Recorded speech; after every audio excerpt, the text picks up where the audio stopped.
Y ahora empezamos, como dijo Javier, con todo. Empezamos con una gran entrevista. Él es historiador. Si yo tengo que decir todo lo que significa periodista por la Universidad Católica Argentina, fue editor de revistas Noticias, El Gráfico, Aire Libre, La Primera, periódicos de la historia, Newsweek. Después un material realizado maravilloso para colegios secundarios, miembro titular y vitalicio de la Sociedad Argentina de Historiadores y miembro de la Unión de Cóndores de las Américas.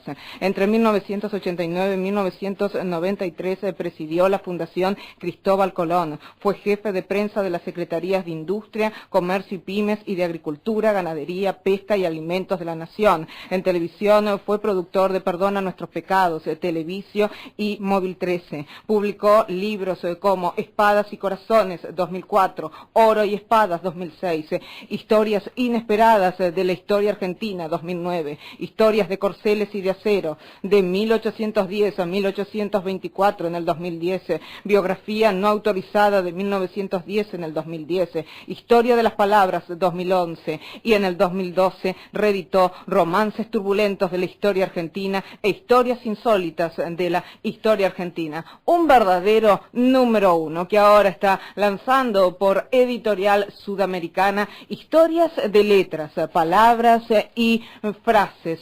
Realmente un verdadero placer y un lujo cuando alguien también puede decirnos que ciertas palabras encierran una magia y son las que se establecen en la historia. Estamos hablando de un genio, Daniel Balmaceda. Hola, buenas noches, Daniel, ¿cómo estás?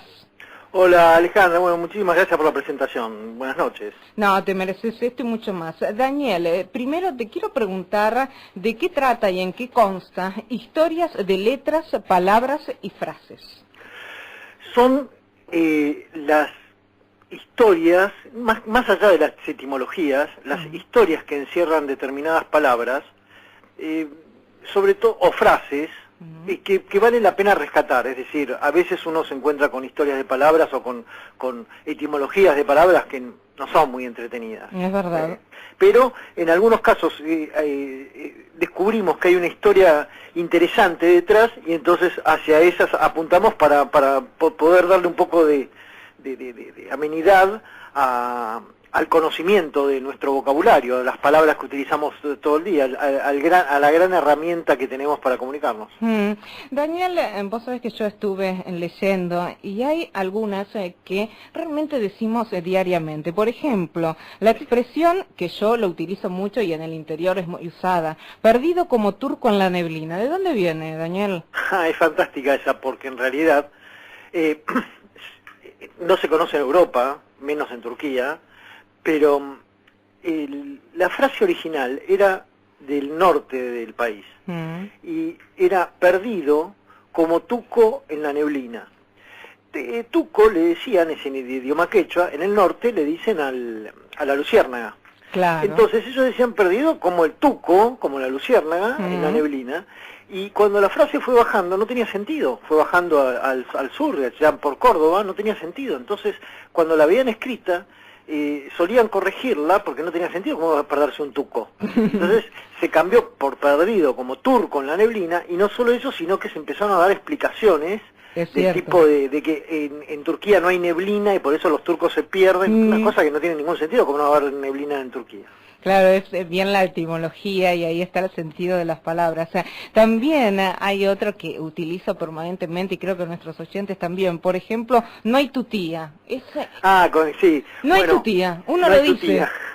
Bueno, eso es así. En la Edad Media existía un ungüento que lo fabricaban los árabes, un compuesto químico que servía para curar todo, para cicatrizar. Y los árabes lo llamaban atutía, ¿no? Y por supuesto, en la Edad Media andaban todos cortados, tajeados, así que se utilizaba mucho esta pomada. Pero cuando uno ya estaba muy cortado, la frase que solía decirse era: con este no hay atutía que valga, porque la pomada se llama atutía, con este no hay atutía que valga, que para nosotros luego se transformó en tutía, como si como diciendo, no, ni tu tía te salva de esto, ¿no? Exactamente. Pero no, es un ungüento. Y después el surgimiento de la palabra aguante, ¿de dónde viene aguante, que la usamos tanto? Bueno, viste, hay que tener en cuenta que la palabra viene del alemán, ¿no? Del alemán want, pero es muy interesante por varios motivos. Uno es que obviamente esas protecciones para las manos se utilizaban en la navegación cuando vos tenías que cazar o tirar de un cabo, de una soga, corrías el riesgo de que se suelte y quemarte las manos, ¿no? Sí. Por la fricción. Entonces, los propios marineros ya utilizaban, desde la antigüedad, utilizaban guantes. Y justamente a la actividad de hacer fuerza y tirar con los guantes se denominó aguantar. Es decir, cuando nosotros decimos aguantar o aguante, significa hacer fuerza con el guante. Y vos sabés que también, bueno, vas a recordar que los primeros automóviles en el 1900 eran a caldera, es decir, eran unos automóviles bastante precarios que tenían, digamos, no solo funcionaban a caldera, sino que calentaban muchísimo, justamente siempre estaban con unas temperaturas muy altas, y además se rompían a cada rato. Por lo tanto, el que andaba en auto en el 1900 necesitaba sí o sí llevar guantes de amianto para cuando se rompiera abrir el capó y ponerse a arreglar. Y como necesitaba llevar guantes de amianto en el auto, se decidió buscar un espacio para guardarlos y ahí surgió la guantera. Claro, que claro, que hoy no se usa para cualquier cosa menos para guardar guantes. Es cierto. Bueno, pero originalmente era para guardar los guantes. Y ya que estamos con los autos, vos sabés que ahí en el 1900, por supuesto, había muy pocos autos, así que el que tenía un auto era un lujo. Sí. ¿No? Y el que iba a la playa, el que se podía tomar vacaciones, era también un exquisito. Por eso se decía, cuando se decía ir a la mar en coche, era más que eso no puedes pedir. Ir a la mar y en coche, claro, tal cosa, tal otra y tal otra. Y la mar en coche, más que eso no pidas, ¿eh? Espectacular. Y también hay otra que decimos casi permanentemente, de paso cañazo. ¿De dónde proviene de paso cañazo? Bueno, esa es una frase también de España. Que en realidad ellos tenían una frase muy clásica que era ave de paso, cañazo. Cañazo era como una lanza, es decir, cuando vos decías cañazo era era la lanza, que eran hechas de caña. De hecho, ellos decían matar 2 pájaros de un cañazo. Claro. Y después pasó de un tiro, pero no de un tiro de bala, sino matar 2 pájaros de un tiro de la lanza. Exacto. Bueno, y ellos decían ave de paso, cañazo, que significaba al turista, al que está de paso, por ahí les vamos a tratar de cobrar un poco más. O sea, era justamente tratar de sacar ventaja. Por eso nosotros cuando decimos de paso cañazo es a veces aprovechando cierta situación, claro, vamos a hacer tal otra. Y hay otra, hablando de Roma, esa es típica.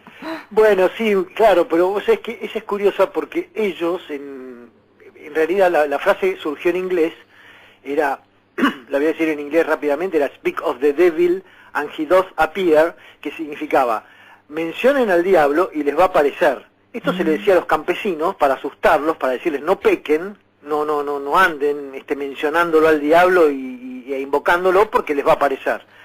Y en España pasó a ser enmentando o mencionando al ruin de Roma, ahí asoma. Que el ruin de Roma, justo en Roma estaba el Papa, el ruin era el diablo. Entonces, inventándolo, mencionándolo al diablo, por ahí asoma. Y cuando vino la frase a la Argentina, se cambió por hablando de Roma, el burro asoma. O sea, un burro que no existía de ninguna manera en la frase original. Nosotros en Córdoba le incorporamos el burro. Yo te quiero preguntar, Daniel, porque sé al leer tu biografía que realmente es amplísima y podemos seguir y vamos a hablar de más frases que seguramente nuestros oyentes en el contestador y en el directo de oyentes deben estar llamando para pedírtelas a vos sobre su sentido.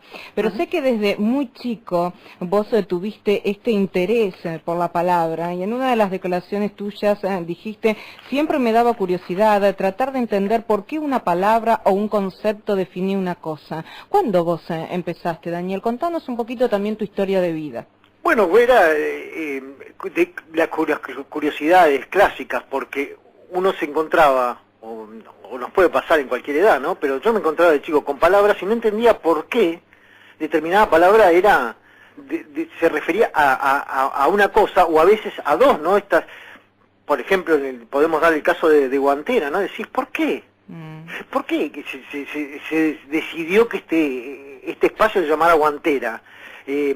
Entonces, a partir de esas curiosidades fue que empecé a tratar de buscar de qué se trataban las palabras, y sobre todo leyendo historia, porque vos sabés perfectamente que mi principal vocación es el estudio de la historia de Argentina. Sí. Leyendo documentos antiguos te encontrás con palabras escritas justamente de otra manera, y ahí te das cuenta que, porque tal cosa, por ejemplo, recuerdo ver en los tranvías del 1900, los tranvías llevaban publicidad, y una de las clásicas publicidades de los tranvías eran las galletitas Lola, sí, ¿no? De una marca de galletitas que aún existe con B larga. Los tranvías tenían esas publicidades, y las galletitas Lola se entregaban en los hospitales, y eran unas galletitas saladas, ¿no? Es decir, te venían en la bandeja con la compota, etcétera, te venían estas que eran muy así, no tenían sal, eran muy sanas. Y entonces, cuando alguien se moría, el chiste, el comentario de los enfermeros era, este no quiere más Lola. Qué bien. Y entonces, bueno, a partir, digamos, justamente, vas mirando, vas revisando la historia y te vas encontrando con las historias, o te da una curiosidad, una frase, una palabra, y empezás a desandar el camino hacia atrás hasta ver a dónde llegás. Y a veces te encontrás con buenas historias, que son las que trato de volcar en los libros, y a veces no parecen que valgan la pena, y bueno, falló la historia, pero bueno, pero había que buscarla a ver si valía la pena. Daniel, ¿vos crees que se ha perdido el sentido de las palabras en la actualidad, con tanta tecnología, con tanto 2.0, con tanto avance? Sí, un poco se pierden los sentidos reales de las frases y de las palabras, porque se va transformando, pero hay que reconocer que para que un idioma, una lengua perdure, necesita estar en constante movimiento, necesita matar células y revivir y hacer nacer algunas. Cuando una lengua no pierde palabras y se incorporan nuevas, va camino a ser una lengua muerta, que es lo que le pasó al latín. En realidad, más que morir, terminó, digamos, siendo base de otros idiomas. Pero la lengua necesita ese constante, a pesar de que siempre nos va a molestar, o nos va a chocar, los nuevos pasos que se dan en el idioma, las nuevas palabras que aparecen, o por ahí composiciones que nos parecen que no suenan bien, naturalmente eso tiene que pasar del idioma. Lo que hay que tratar es de que tengamos, sí, que mantengamos la armonía, ¿no? Porque las palabras tienen música, las frases tienen armonías, no es lo mismo la utilización de un sinónimo por otro. Te cambia, a veces no termina de sonar bien. Entonces, hay que tratar justamente a las palabras y a la forma de comunicarnos, la tenemos que tratar con sumo cuidado, porque vale la pena, porque es casi un arte. Vos hiciste una declaración que también rescaté, como verás te estudié, Daniel. Una declaración que dijiste, hay que utilizar las palabras a conciencia. ¿Se ha perdido ello?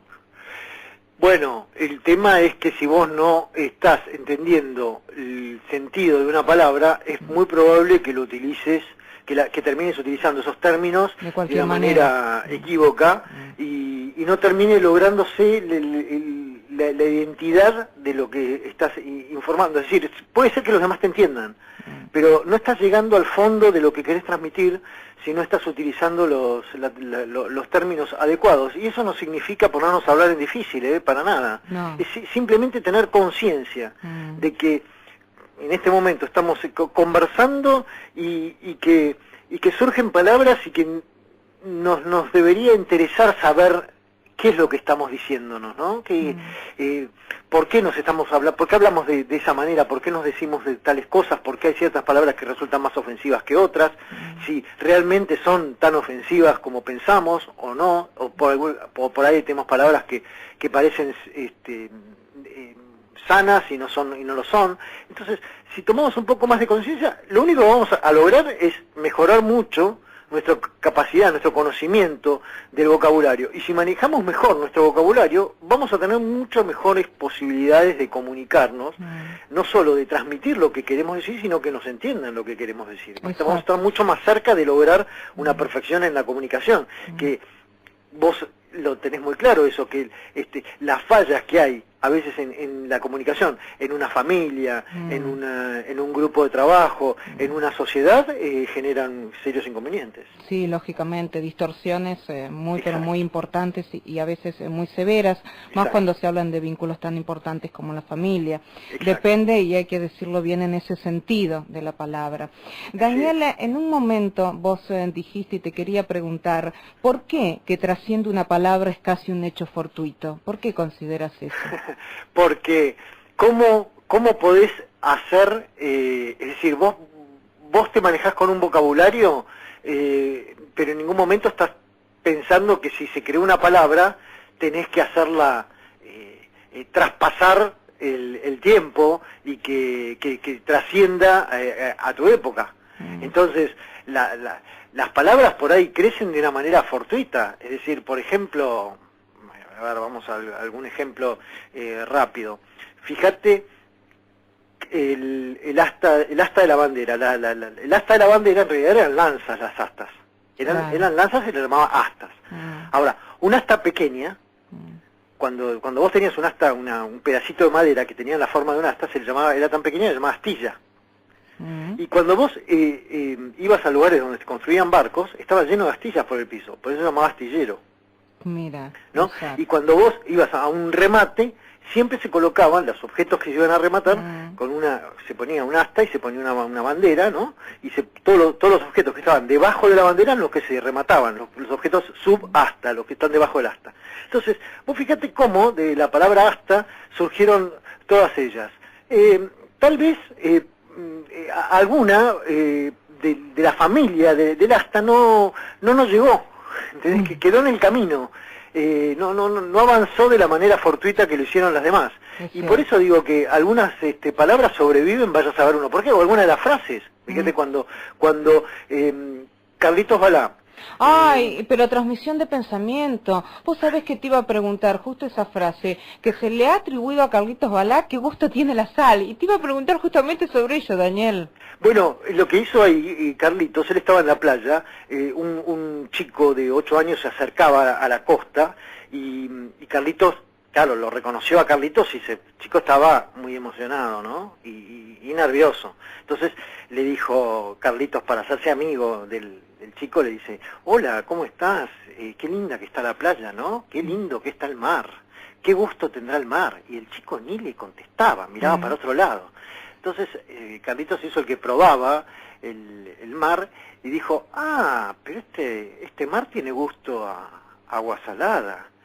Pero ¿qué gusto tendrá la sal? Y ahí el chico se da vuelta y le dice: ¿y qué gusto va a tener, Carlitos? Salada. Y salió corriendo muerto de vergüenza. Y fíjate que, bueno, ahí está lo fortito. Carlitos capturó la frase en el aire con su talento, se dio cuenta que había una frase maravillosa y la hemos repetido generaciones y generaciones. Sí. Generación tras generación, y va a ser repetida, Daniel. Claro, pero y por eso digo que a veces es fortuito, ¿viste? Que surge de ese momento. Si el chico no hubiera respondido eso en ese momento, no sé, tal vez habría otras, pero no esa. A veces hay que estar en el momento y en el lugar indicado también, y cómo surgen, y cómo renacen las palabras. O sea, hay otra que permanente decimos: se armó el tole. ¿De dónde viene tole tole? Esa que parece un poco de lunfardo es bíblica, en realidad. Cuando Poncio Pilatos le presentó a Jesús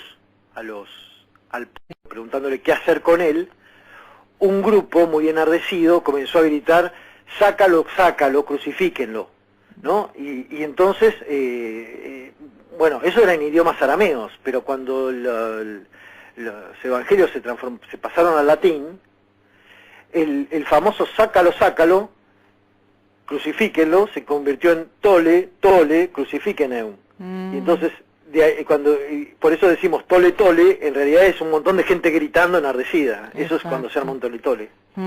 Y hay otra que también es muy, pero muy común, que nosotros la decimos, que es: el que se fue a Sevilla perdió su silla. Es muy típica. El que se fue a Sevilla, ¿de dónde parte?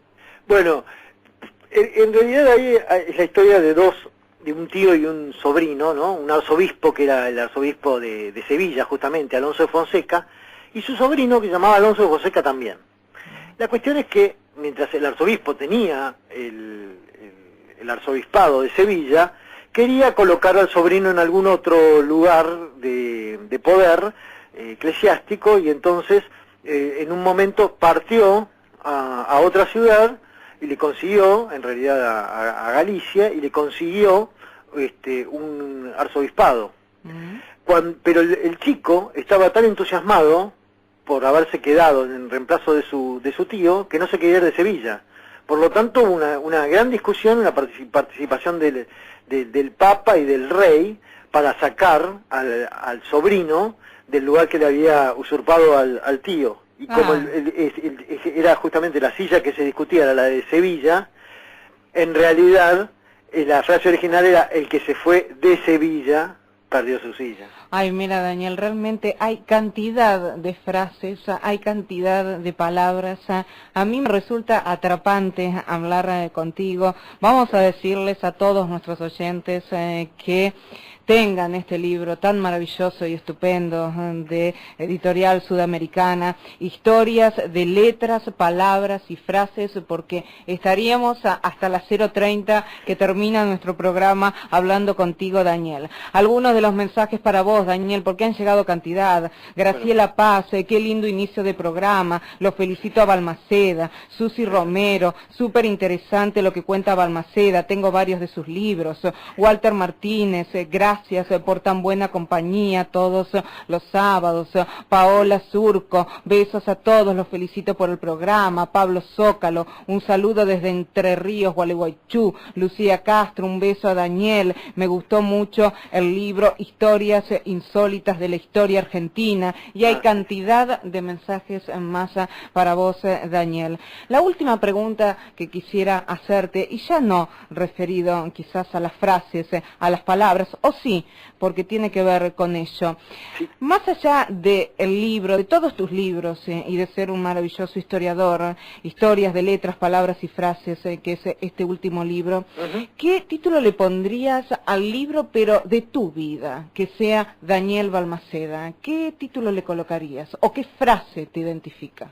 Y yo creo que la frase que todos querríamos ponerle, ¿no?, que es gracias, sería una palabra que siempre va a encerrar muchas cosas, y me parece que es algo que uno tiene que tener presente siempre, ¿no? Porque en las buenas y en las malas, ¿no? Siempre hay alguien a quien agradecerle, y alguien que va a estar apoyándonos, o alguien a quien le debemos algo, y no hablo de plata, por supuesto. Entonces, saber agradecer me parece que es algo que justamente desear que una persona esté justamente llena de gracia es algo que deberíamos hacer siempre. Y la otra palabra que también me gustaría mucho que se multiplique es compañero, porque el compañero originalmente era el que compartía el pan. Así que también me parece una palabra muy válida, justamente que marca lo que es el agradecimiento siempre a los que están cerca de uno. Daniel, que sos un hombre inteligente, lo sabemos todos, pero más allá de eso, se te denota humilde, se te denota uno de esos seres que uno dice seres de luz. Realmente agradecerte mucho, porque encontrar el sentido, algunas palabras, solo algunos grandes como vos lo pueden hacer, que tienen un basamento en la historia. Vos sos un gran historiador, así que para nosotros ha sido un verdadero placer poder dialogar contigo en estas noches aquí por Radio Rivadavia AM630. Un cariño muy grande y que tengas una bellísima noche, Daniel Balmaceda. Gracias, Ale, un abrazo grande y un saludo a todos los oyentes. Gracias, Daniel, un cariño. Adiós.